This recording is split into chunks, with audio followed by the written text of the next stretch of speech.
Stay tuned, folks, and listen closely. You need to hear this story not just to figure out who pulled the trigger first, but to really grasp the physics of a coup when the script flips. We are talking about that precise nanosecond when the establishment realizes it doesn't own the fear anymore, the fear owns them. It is exactly 2:47 in the morning. The capital city of Ouagadougou is dead quiet. Not a creature is stirring. It is that thick manufactured kind of quiet that makes the hair on your arm stand up. And then crack. A single gunshot shatters the peace. Sharp, dry, absolute. Inside his private quarters, Captain Ibrahim Traoré is already on his feet. He isn't running, he isn't panicking, he isn't waiting for the enemy to kick down the door. He knows the score instantly. This isn't an invasion, it is a stab in the back. His head of security starts rambling about hostiles' heavily armed bogies breaching the north perimeter. But Traoré doesn't waste breath asking about their numbers. He cuts through the noise with one single devastating question. Which of my guys turned right there the abstract concept of power evaporates? It transforms into cold, hard math. Who is actually in charge when the chain of command has been auctioned off to the highest bidder, who watches your back when the Secret Service is on the payroll? The conspirators are working from a standard playbook. Take out the strongman prop up a puppet and sever the supply lines before the sun comes up. It is designed to be quick and dirty, a purely administrative turnover, but Traoré sees the bigger picture immediately. They don't just want him in a body bag. That is merely step one. His execution is just the toll fee on the road to a complete regime change. He digs his heels in, not because he is trying to be a martyr, but because he knows the rules of the game. If the president runs, the government collapses. Ordering his men to hold the line isn't a catchphrase, it is a calculated gamble. He needs to buy minutes to force a glitch in their perfect little simulation. And let me tell you, at that exact second, nobody saw what was coming down the pike at 3:15. Not the hit squad, not the foreign intelligence agencies, not even the man in the crosshairs. But the streets of Ouagadougou were holding an ace up their sleeve. Can you feel the momentum shifting yet? Sound off in the comments if you do, because what goes down next breaks every rule in the dictator's handbook. At 3:15, the coup falls apart. It wasn't a tactical flank or a counterstrike, it was a variable that never made it onto the spreadsheet. Shadows start moving at the palace perimeter. First a trickle, then a stream, then a flood. We are talking hundreds of them. Farmers, college kids, shopkeepers, no guns, no generals, no manifesto. They roll in like a tidal wave in the pitch black. Zero military discipline, but 100% resolve. Inside the command center, the security chief freezes up, staring at the CCTV monitors. He points it out to the president. It is a sea of humanity out there. They are carrying shovels, rebar, cardboard signs scribbled in the dark, and leading the pack, an old lady. She walks right up to the hired guns and screams, "This country is not for sale." Bam! Just like that, the physics of power flips upside down. This isn't an assassination attempt anymore. It is a clash of legitimacies. And the bad guys, they blink. They budgeted for terror, but they ran into defiance. Traoré watches it unfold in silence, clocking the shift before anyone else. These people aren't following orders. They are following their gut, the primal instinct to defend what belongs to them. Authority isn't sitting in the situation room anymore. It has spilled out onto the asphalt. It is alive. And this is where Traoré makes a call that would give a West Point instructor a heart attack. Open the gates. The room gasps. Opening the perimeter means total exposure. It means surrendering control. It is inviting absolute anarchy. But keeping them closed just guarantees a conventional firefight. Traoré realizes that tonight nothing is going to be conventional. The heavy steel doors groan open. The civilians pour in, a sophomore, a blue-collar guy, a mom. The line of defense isn't a military unit anymore. It is the community itself. The mercenaries are confused. They can't acquire targets. You can't just mow down a crowd like that without hesitation. The tactical advantage dissolves into confusion. If you are one of those people who thinks power comes only from the barrel of a gun, speak up, because reality is about to prove you wrong. Traoré locks eyes with a young grunt. The kid isn't scared. He looks sure of himself. A light bulb goes on. The betrayal is a footnote now. The real war for the soul of the nation starts right here. Once those gates are breached, the timeline speeds up. The silent Black Op turns into a chaotic festival of resistance. In the courtyard, a mechanic cracks a masked operator with a torque wrench. Students link arms and block the hallways, refusing to budge an inch. That grandmother grabs a handful of rocks and starts pitching them steady as a rock herself. They are outgunned, but they have the numbers and the sheer nerve. The mercenaries pop rounds into the sky, then into the dirt. The crowd doesn't flinch. They keep walking. Inside, an officer yells out, "Mr. President," they are blinking, they're hesitating. That is the ball game right there. A death squad that pauses is a death squad that has already lost. Traoré grabs a microphone, patching his voice through a jerry-rigged PA system. His voice echoes across the sleeping city. "My brothers and sisters, go back to your homes. This isn't your fight. I can't let you spill your blood for me." Silence hangs in the air for a few seconds until a megaphone cracks back. "We are already home, Mr. President. Burkina Faso is our house," yells Amiata, a local schoolteacher. There he stands perched precariously atop a battered vehicle, his face a mask of raw tension where sweat and tears are indistinguishable. Behind him, what starts as a solitary shout is picked up by dozens, then hundreds, until the very atmosphere electrifies. The mob's energy pivots, instantly gone, is the defensive crouch replaced by the unstoppable momentum of a conquering force. The mercenaries are falling back their boots, skidding on the pavement as their primary weapon, fear, evaporates. They realize they are no longer facing a scattered group, but a monolithic human wall. These are no longer confident shock troops executing a plan. They have been reduced to trespassing intruders in a land that rejects them. Traoré is muttering the words, barely audible, almost a pro a cardonia.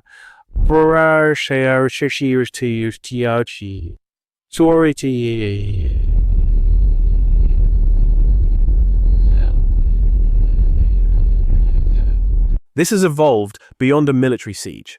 We are witnessing a full-blown revolution. At exactly 3:45 in the morning, the telecommunications grid lights up. Over 2,000 calls flood the network in under 30 minutes. It is a grassroots mobilization of parents, friends, and neighbors operating without a designated leader. This is a spontaneous, unpredictable, and lightning-fast coordination network forming in real time.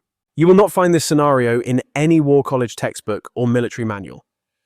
By 4 o'clock sharp, the first loyalist units breached the city perimeter, triggered into action by a high-priority encrypted order sent in desperation. They covered 60 kilometers at breakneck speed to reach the capital. In that moment, the entire balance of power flips on its head. The narrative shifts from a desperate defense of a besieged bastion to a systematic reconquest. Over in the east, Captain Diao successfully secures the military headquarters, re-establishing a critical foothold. Colonel Zongo is taken into custody, caught red-handed in the act of incinerating classified documents. The operation takes 9 minutes, not a single shot is fired, and the night exposes a brutal reality. The conspirators had bet everything on institutional paralysis, banking on a frozen chain of command. Instead, they triggered a national awakening, and that momentum is not slowing down. As dawn breaks over the skyline, a new battlefront opens, not in the palace courtyards, but in the war of public opinion. Almost immediately, certain political analysts begin dismissing the event as pure emotion lacking any strategic depth. They argue that allowing civilians to breach a high-security military zone is a catastrophic error, a massive security failure, and a reckless roll of the dice. From their perspective, the events of this night are evidence of a failing state, one too fragile to defend its own sovereignty without hiding behind human shields. They paint a picture of a regime resting entirely on one man's cult of personality. It is a clean, logical argument that comforts those who prefer established geopolitical norms. But the facts on the ground tell a vastly different story. The loyalist units were never absent or incompetent. They had been deliberately rotated away from the capital by fraudulent orders, a sophisticated internal manipulation that subsequent investigations would later bring to light. Furthermore, the civilian uprising did not replace the military. It acted as a critical stopgap. The people filled a temporary tactical void just long enough to preserve the chain of command, buying precious time for the faithful forces to return to the board. Finally, the data emerging in the aftermath of the failed coup is absolutely undeniable. Not a single major institutional building was lost. No sensitive zones were compromised, and strategic control was never actually broken. What looked like anarchy was actually a form of unexpected order born from deep public trust. And right then, the national focus shifts. The conversation moves away from the individual leader and starts dissecting the system itself. In the fog of war, a smoking gun is discovered. Three of the most loyal officers had been transferred out of the capital less than 72 hours before the attack, a clear signature of premeditation. For Colonel Zongo, this was not administrative negligence. It was a preemptive strike, a precise, silent, bureaucratic betrayal designed to clear the path. This detail was intended to shatter the administration's power, but instead it has produced the exact opposite effect. Identifying the treason allows the government to regain the initiative. Loyalty is no longer blind. It has become conscious, informed, and fueled by righteous indignation. At this precise instant, the logic of the conflict changes. The goal is no longer just survival. The goal is total retaliation. The counteroffensive launches without official press releases or grand speeches, characterized instead by targeted arrests, regaining control of information flows, and immediate reorganization. If you think this night is just an isolated episode, you need to ask yourself the hard questions now, because the chain reactions starting here will extend far beyond the palace walls. The betrayal we witnessed was merely the opening act. A total recomposition of the power structure has just been engaged. The consequences are not waiting around. They are striking fast, and they are striking a wide target. In less than 1 week, the central figures of the conspiracy are toppling like dominoes, one after another. There is no theatrical pageantry, no victory lap. Colonel Zongo is arrested while burning files. General Ouedraogo is intercepted carrying large sums of illicit cash. Commander Kabore is tracked down to a safe house, caught while still attempting to coordinate the failing insurrection. These arrests do more than just restore order. They lay bare the sheer scale of the internal rot eating away at the institutions. This was not the work of a lone wolf. This was a sophisticated, entrenched network. By the very next day, a dedicated counter-espionage unit is established reporting directly to the president, not to calm the public, but to purge the system. For the state, the shock is immediate. For the economy, the impact is absolutely brutal, implicating prominent local business tycoons. We are talking about financing logistics and weapons trafficking. Several foreign mining corporations, though never officially named, see their contracts immediately suspended. Forensic audits are launched across the board, sending a crystal clear message: the status quo is dead. The markets react instantly with a sharp downturn in the sub-regional stock index and a temporary freeze on all new capital investments. Fear has once again changed sides. But the most profound impact of this event is neither financial nor diplomatic. The shift is psychological. The people who stood between the bullets and the palace now understand their own power. The average citizen has officially stepped out of the sidelines and into the arena. In the immediate aftermath, we are tracking the explosive formation of over 2,000 grassroots coalitions springing up from Koudougou all the way to Fada Ngurma. We are seeing makeshift town halls and spontaneous assemblies flooding the streets. Their demands are crystal clear and non-negotiable. They want a full forensic audit of the public budget and ironclad federal protection for whistleblowers. The era of silent compliance is officially over. The shockwaves of this movement aren't stopping at the border. They are rippling across the entire Sahel region with undeniable force. Over in neighboring Niger and Mali, populist movements are already citing the Night of Ouagadougou as a rallying cry.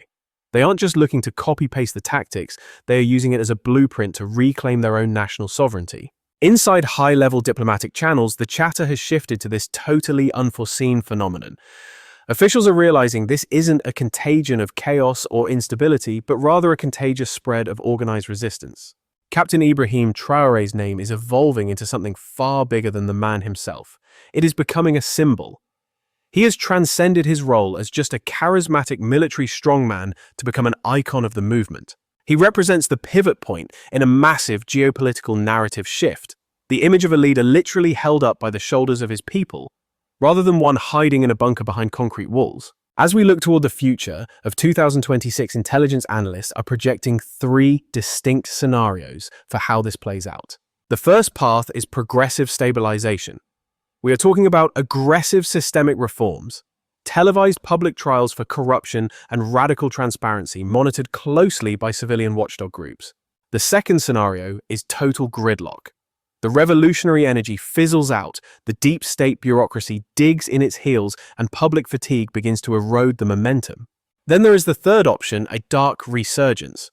This involves underground intelligence networks launching a quieter lawfare-style coup designed to look legal on paper. But regardless of the path, one undeniable truth remains.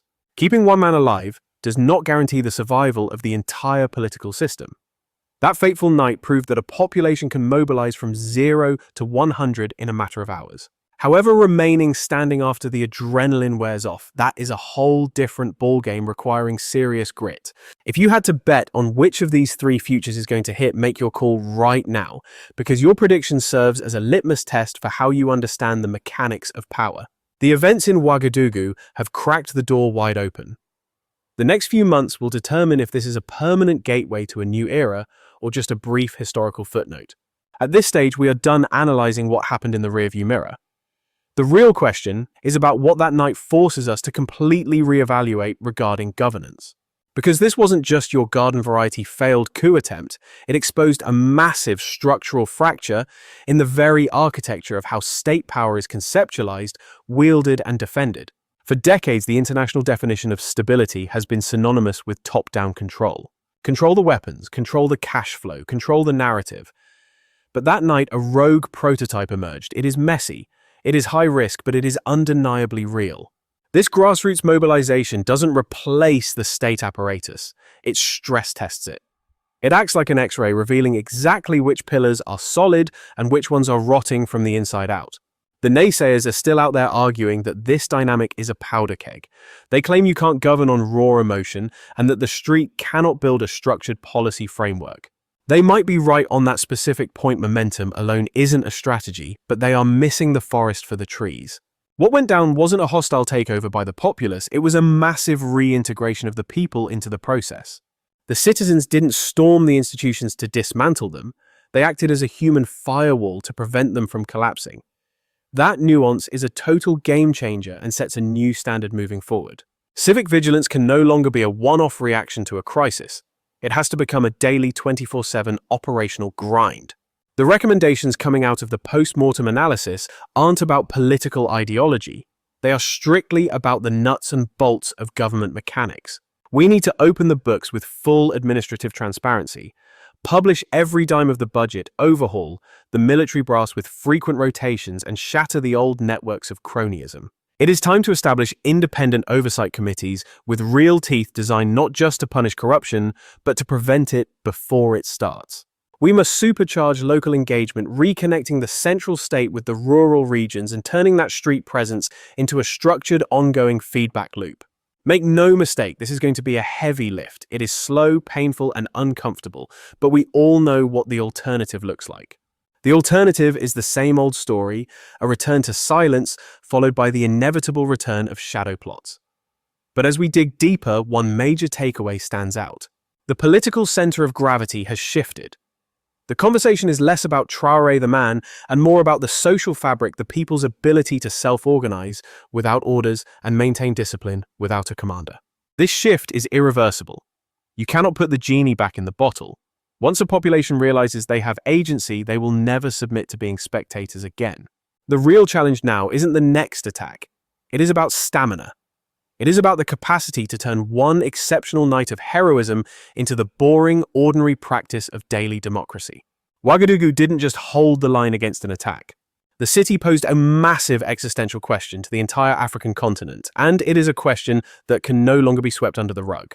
By the time the sun came up, the footage was going viral globally. We saw civilians forming literal human shields, the presidential palace gates thrown open, and a massive crowd that refused. To most of the world, those were images of raw courage.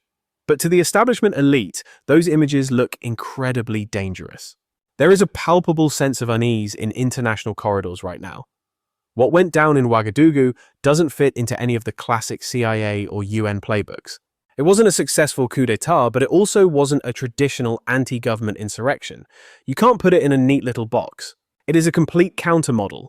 It was a signal sent loud and clear without a single official press release, without a diplomatic summit, and without any foreign mediators. The message is simple: an African state won't always react the way Western analysts predict, and the African people are not just pawns on a chessboard to be moved around. Inside the economic forums and global boardrooms, the tone of the conversation is shifting gears rapidly. They are talking less about abstract security risks and more about the hard currency of political legitimacy, public trust, and deep social capital. In foreign ministries, the real fear isn't instability, it's the precedent. They are terrified because they know what happened that night is bigger than one country. It is a spark that could ignite the whole region. We are witnessing a fundamental interrogation of the entire geopolitical architecture, a system where national security has long been calculated in isolation from the very society it aims to protect, and where governance often proceeds without the consent or negotiation of the citizenry. As the dust settles, the narrative is undergoing a dramatic transformation. And significantly, the name Ibrahim Traoré is actually beginning to recede from the headlines to make room for something bigger. He is no longer the gravitational center of this unfolding story. Instead, he has become a mere conduit, a transitional figure in a much larger historical arc. The real tension has migrated elsewhere. It is now focused squarely on this unprecedented collective capacity to say no, to intervene spontaneously without top-down orders, and crucially to halt right at the precipice without descending into absolute anarchy. For the youth across the African continent, the impact has been instantaneous and electric. Social media platforms are absolutely on fire right now, but they aren't rallying around a single man anymore. They are rallying around a powerful idea. The message is clear: loyalty does not equate to blind submission. Loyalty can in fact be the ultimate form of resistance, and this concept is spreading with viral speed far too rapidly for state censors to control, and rooting itself too deeply to ever be erased. However, we must be realistic, because an idea alone cannot govern a nation. It demands concrete follow-through, and that is precisely where the geopolitical tension comes rushing back into the frame. Transforming a momentary spark of rebellion into a sustainable political trajectory is infinitely more difficult than simply holding the line for a single night, though Ouagadougou has successfully demonstrated to the world exactly what is possible in the heat of the moment. Yet the city has not yet proven that this movement is durable in the long term, meaning history has not been suspended here. Rather, it is holding its breath, waiting for the other shoe to drop. The events that unfold in the coming days will determine whether that fateful night remains merely a symbolic gesture or evolves into a dangerous historical precedent. The sun may have risen, but the chapter on that night has certainly not been closed. Standing before the monument erected in honor of the fallen civilians, the silence today feels distinctly different. It is heavier, more oppressive, and far more demanding of answers. Those names etched permanently into the cold stone tell a tragic story, but they certainly do not tell the whole story of what happened here. They serve as a stark reminder of the ultimate price paid, not for the sake of one strongman, but for a radical idea that a nation is not just a backdrop for power plays, and that it belongs neither to the military junta, nor to the bureaucrats in high offices, nor to the brokers of backroom deals. The nation belongs to the people who step up to defend it when the rule of law collapses. And in this critical moment, the figure of the president fades almost entirely into the background. What remains standing in the void is a massive collective responsibility, one that is immense in scale and profoundly uncomfortable to bear. Because as history shows us, saving a state from collapse in a single night is entirely possible, but transforming that state into a functioning democracy is a far more elusive goal. This level of grassroots mobilization, which caught the entire international community off guard, cannot remain an isolated anomaly if real change is to occur. If this energy dissipates, the old system will snap back into place silently and methodically, crushing dissent. So the same vigilance that protected the presidential palace must now permeate every corner of society: the schools, the marketplaces, the administrative offices, and the military barracks. From this point forward, every single daily decision becomes a political act. And conversely, every act of apathy or surrender becomes a political statement as well. This is the juncture where history hardens into reality, when the initial rush of emotion gives way to the grind of endurance, when revolutionary momentum must evolve into disciplined governance, and when civic participation must survive even without the adrenaline of an emergency. Ouagadougou has not offered the world a simple recipe for success. Rather, it has laid down a heavy non-negotiable obligation for everyone watching. For the international observers watching from the sidelines, the message is crystal clear. The traditional power dynamics and diplomatic playbooks must be completely rethought. But for those actually living on the ground, the question is far more direct and unsettling. Now that you know rising up is possible, what exactly do you do with that power? If the events of that night left a mark on your soul, do not allow them to fade into a mere nostalgic memory or a footnote in the history books. Stay tuned and pay close attention to what happens next, because the real history beginning right now is being written far away from the glare of the television cameras.